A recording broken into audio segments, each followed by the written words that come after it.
que podem fer la botia amb la Maria Montserrat relacionada amb el que és el seguiment patrocinat.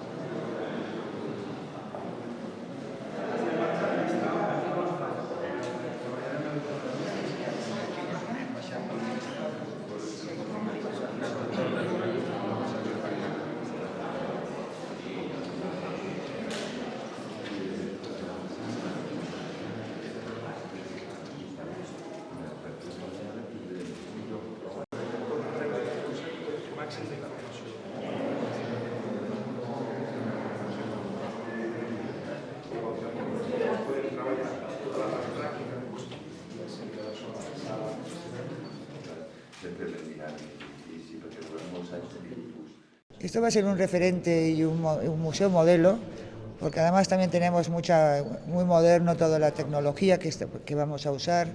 Bueno, me siento muy orgullosa y estoy muy feliz. El grado de interacción será elevado y a su vez la capacidad de adquirir información extra será muy fácil, será de muy fácil accesibilidad, con lo cual las personas que quieran venir y quieran llevarse información adicional artística podrán tenerlo de una manera muy cómoda, en la cual pueden acceder a esta información y volver a ver la obra original, etcétera, ¿no?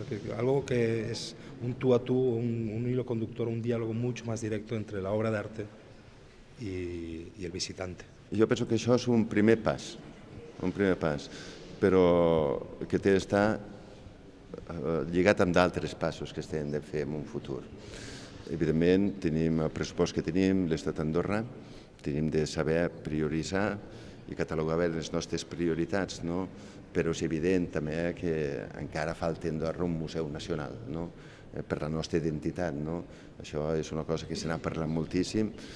Ho dic sincerament, és una cosa que no sé si en els 2 anys de legislatura podrem fer alguna cosa, però és una mancança. Per aquest mandat la proposta és el com agradaria fer la compra d'aquesta parcel·la. Farem una reunió de poble per informar-ho, per veure els inputs també de tota la ciutadania. Nosaltres creiem que és seria un patrimoni molt positiu per la parròquia, pel comú, i per tant farem aquesta reunió, ho explicarem, però que en principi el comú està disposat a comprar-ho.